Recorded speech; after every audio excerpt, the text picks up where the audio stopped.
Welcome to a BICOM podcast. I'm Richard Pater, the director of BICOM, and it's a true honor to be joined today by one of the giants of the Israeli media scene.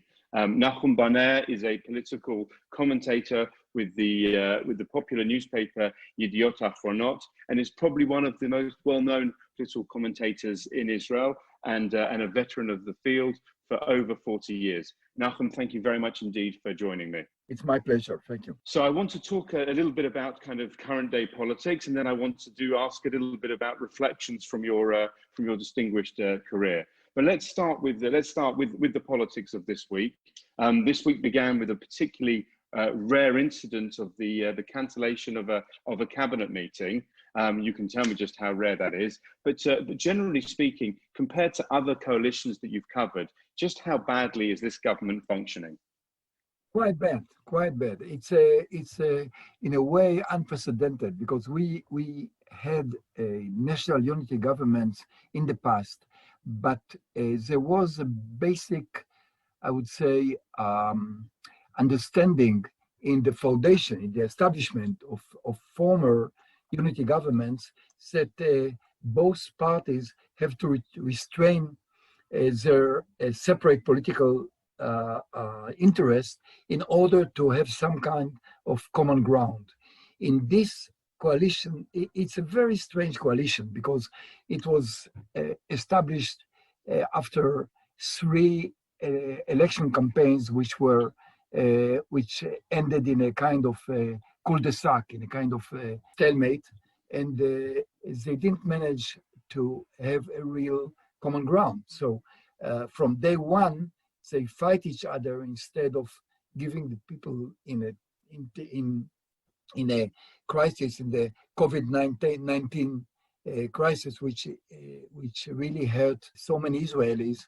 They don't give them the right government to handle this crisis. So we were just, yesterday, the news was suggesting that there was a compromise on the table to delay the passing of the budget for 3 months or so, to the middle of December, which gives this government a little bit more wiggle room. As we're talking today, it's Tuesday the 11th, and tomorrow that vote is due to come to the Knesset, along with another vote led by the opposition that will prevent a prime minister running again for prime minister if he is under indictment. Do you think this compromise works? Well, let me ask a sharper question. Do you think Benny Gantz will ever become prime minister? No, I don't think so. Maybe he will become prime minister if he's lucky in the ballots, but not under the current agreement. Look, I feel in a bit embarrassed to get into the crisis, because from the outset it looks quite ridiculous. There is a debate in Israel for several years regarding timing of the budget. Should we have a budget for 1 year or for 2 years? Now, traditionally, Netanyahu wanted 2 years budget in order to allow him not to submit twice to political pressures, especially from the ultra-religious parties. So if you have a budget for 2 years, you skip at least one round of pressures, okay? And it worked out for a while in Israel. Other people say a year is enough because the changes are so big. So you have to change the economy or the policies regarding the economy during the year. You cannot plan for 2 years. Anyway, now they only use these terms, but they don't mean it. What Netanyahu signed an agreement with Blue and White, this is the Benny Gantz party, that stated very clearly that they will have to pass a 2 years budget. Now, if they don't, according to the Israeli law, automatically the Knesset has to dissolve itself and go for elections. So he wanted to use the 1 year budget in order to get himself a convenient exit from this agreement, from this coalition, and go to another fourth round in about 18 months, fourth round of election. They said, yes, they insisted that I mean, Gantz and his party, that Netanyahu will follow the agreement. Netanyahu said, no, we changed our mind and wanted to force them to have a budget. Now, why it is ridiculous? Because the year 2020 is almost over. Every person in the political system knows that it will take about 45 days to finalize in the Knesset the debate over the budget. You know, the opposition has its rights and so on. It means that the 2020 budget will be for only 10 weeks or 8 weeks. So the whole debate is not about the budget. It's about should the blue and white party allow Netanyahu to have a convenient exit out of the agreement he signed. And this is the crisis now. Nobody in Israel wants election right now because people are really suffering. You know, we are the second wave of the virus hit a lot of Israelis economically, and people want to have a clear economical policy which will allow them to recover. And somehow the political system doesn't give them what they need. So thank you for that. You talk about kind of how the country is hurting right now as a result of the coronavirus. We've seen now for the 7th week running protests outside the Prime Minister's residence and across the country in other spots. But one of the criticisms of those protests, and I know that you've followed it closely, has been that whilst there is a lack of kind of supporters of Likud supporters of the right-wing bloc, that kind of these are not people that voted for Netanyahu, that it's unlikely to affect change. Do you think that's fair, or how do you see the protests playing out? Look, it's quite similar to demonstrations we saw in many countries, especially in the United States. People go to demonstrate for various reasons. Many of them protest what they see as discrimination against them in the policies regarding the virus. I mean, take for example people who are in the entertainment industry. They cannot work since February, and the compensations they got from the government is hardly enough to answer their basic needs, but they can't work. This is one group of people who demonstrate. Another group of people are belong to the left, and they are disturbed by the chances that Netanyahu will annex parts of the West Bank. Between these two, let's say, ends, you have a lot of people in the middle. Some people who protest the fact that the government failed to prepare for the second wave of the virus. Some people feel that Netanyahu is too many years in power. Some people protest against other policies of the government. So it's not exactly right versus left, or liberal versus conservative, or radical on both sides. It's a mixture. Now, it's true that there is a common ground, and the common ground now is their opposition to the continuation of Netanyahu as the leader of the country, as the prime minister. They want Netanyahu to resign. Now, you have to understand that part of it comes from the fact that there is a criminal trial which waits for Netanyahu, and the basic understanding in the country is that some of his decisions are motivated not by what he sees as an interest of the country, but by his reluctance to appear in court. So this is what this is somehow it also the fact that he was so dominant in the first phases of the fight against the virus, combined with the suspicion that he is motivated by personal interest, lead so many quite a big number of people to demonstrate, not only in front of the Prime Minister's mansion in Jerusalem, but also every Saturday on every bridge in Israel, bridge over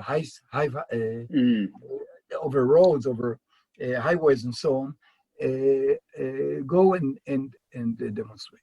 You mentioned the trial, which kind of is now expected to start in proper with the witness stages in January, where the Prime Minister is required to be in court. Do you think this will actually happen? Do you think the Prime Minister will show up for the trial, or are there other tricks up his sleeve still? Look. According to the law, he has to show up. What he or his entourage, his supporters in the Likud party are trying to do is to pass a law which will postpone his trial to a date after he retire or after he's kicked out of office.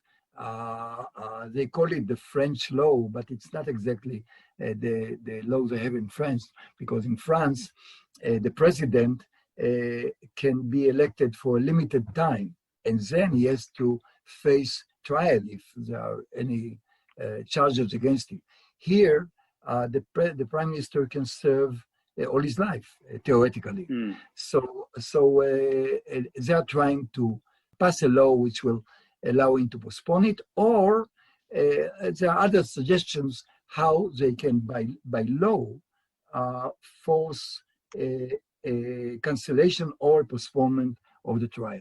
So this is an issue which is in the heart of the crisis now. I mean, if we go to early elections, do you think the basic calculation of the blocks is still valid? Yamina, for example, that has been humiliated by the Prime Minister on several occasions, but remains kind of ideologically pure, at least in their sense, kind of will have no choice but to recommend Prime Minister Netanyahu next time round. With the Haredim, the ultra-Orthodox, are they going to change their calculations? How much is politics in flux, do you think? It's a very good question. I believe that the answer is yes. They will have to support Netanyahu because of a very simple reason.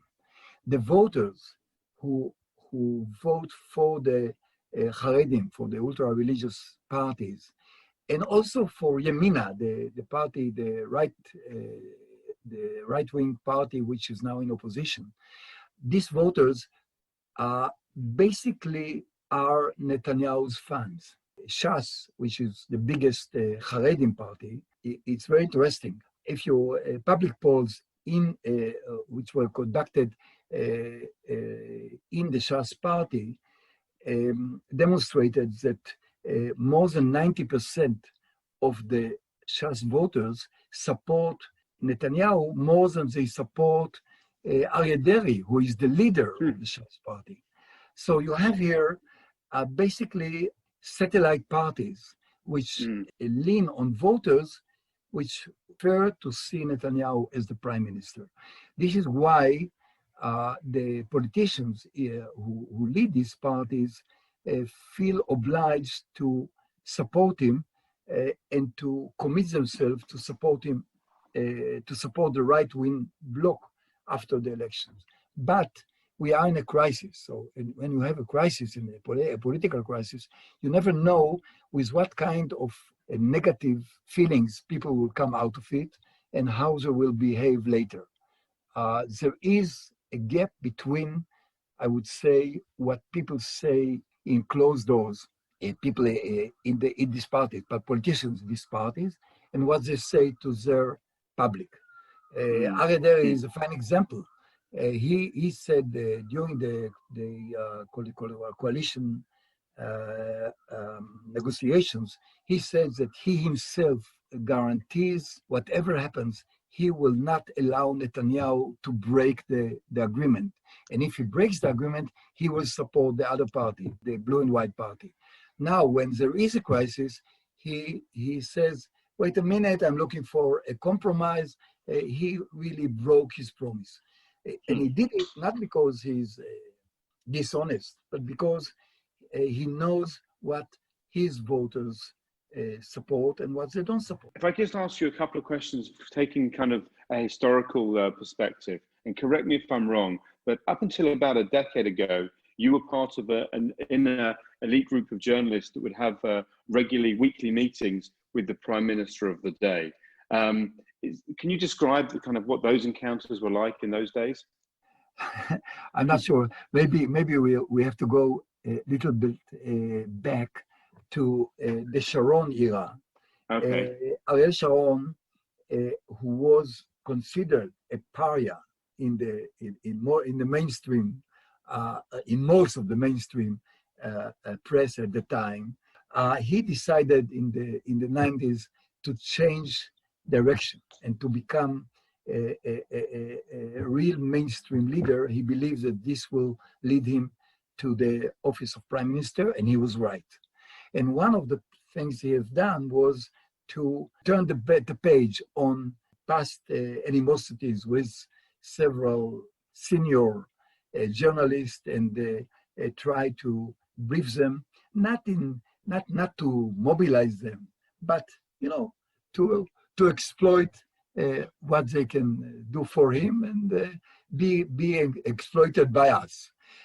So yes, we had me and my colleague Shimon Schiffer, we had almost weekly meetings with Sharon, and Sharon was very outspoken during these meetings, and I believe it was very helpful for him. I also believe that it was helpful for us. He used to say that he sees us every Wednesday and laugh with us, and he cries on Friday when we publish our column. And this was a typical Sharon exaggeration. Now, also we had the access during the short term of Barak and Olmert, and they also believed that cooperating with the mainstream press is important for their success. Netanyahu, who had complicated but basically positive relations with the press during his first term, when he came back to power, he decided to choose another path, and he simply sees the mainstream press as an enemy. And we're not talking about liberal or conservative or right or left. We're talking about a policy which has a logic in itself. He believes that by using the social media, he can bypass most of the press, and he also believed that he can have his own press. And then came a billionaire by the name Sheldon Adelson, who doesn't read or talk or understand Hebrew, but he decided to invest in a free tabloid, which is basically a propaganda organ for Netanyahu. And since it is not an investment, but it's a philanthropic political endeavor, hundreds of thousands of copies of this paper are spread in the country. And Netanyahu has his own channel. He also has his own TV channels, and he's very active on social media. So we have a different kind of relations now. If I can ask you another kind of retrospective question, over the last 4 decades of being kind of covering frontline politics, what's the story that you're most proud of? What story makes me proud of? Oh, wow. Yeah. I didn't think about it. It's you caught me by surprise, but I believe that look, in every military operation we had, I managed to get with the army to the other side of the border, sometimes without the army. And I believe that I gave my readers a different understanding of what's going on and there. I'm an old chap, so it's sometimes it was strange to see how it works, but I managed to do it even in recent years. So this is one thing that I'm proud of. But writing a column is a very complicated business, and I'm doing my best not to deal only with politics, but also with the Israeli society and with international affairs. I'll give you an example. I covered the elections in the United States in 2016. I drove from Ohio and Pennsylvania and Maryland down to Florida, and I said, Trump is going to win the elections. And people looked at, or people who read me felt that I'm crazy. How it came out. Just the last one or two questions. Just if we look ahead on the political spectrum, kind of in eventually a post Netanyahu world, are there any younger leaders, younger generation of politicians from across the spectrum that you think is kind of for international observers to keep an eye on? Who would you be a tip for the future? Look, after Margaret Thatcher came Major, Netanyahu managed during his very long tenure as a prime minister and as the leader of the Likud to, I would say, to push aside people who felt are too eager to get his job. It's a natural political development, and some people who had maybe who had a chance to become prime minister representing the Likud party were pushed out of the government and sometimes out of the political system completely. Now, on the other side, what you see is it's quite interesting. The left in Israel is really dying. What really was the group of echelon of the Israeli society which established the state of Israel and ran it for in the first 20 years of the state and even later, and is still part of the elite, is really not interested in politics anymore. People, it happened in other countries too. People who are very talented and very ambitious go to other fields like high tech. We have a very successful industry in high tech. As they go to maybe to the academia, they are not interested in politics. So and at the same time, you see the Israeli society has changed, moved to the right, and somehow the Likud party is currently the dominant party in Israel. It's the Labour Party is really buried. There is no Labour Party anymore, and the Blue and White Party is not exactly left. It's a center. It's right of center, a party that opposes Netanyahu, but it's not. It's not it's not exactly the legitimate successor of the Labour Party. So this is the situation now. But if we, and I hope we will, remain a very lively democracy, it can change again. At least this is what happens in history to other countries. It will happen to us too. And one final question. You mentioned kind of that you are a keen observer of Israeli society. If we can end with a positive note, do you see any grounds? What are the grounds for optimism that you see within Israeli society?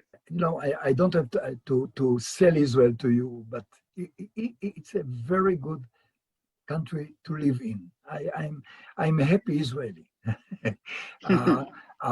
Israel is a success story. It's not obvious. I mean, in what neighborhood we live, and sometimes the cost is tremendous in not only in lives of people, but also the economy, the size of our defense budget, the attention we can dedicate to social and cultural issues.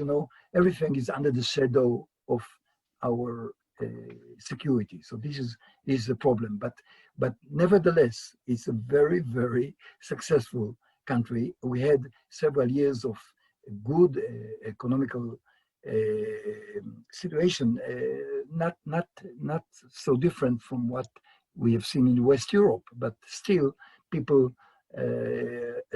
elevated their standard of living, and the Israeli society is healthy. Unfortunately, our political system now is in a kind of virus. We suffer from several viruses, and I hope we will get out more healthy than before.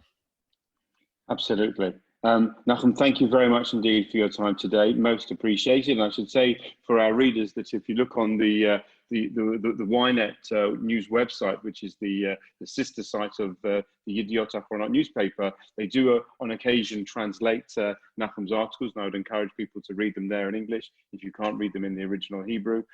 Always well worth a read. But thank you very much today. Thank you very much for talking to me today.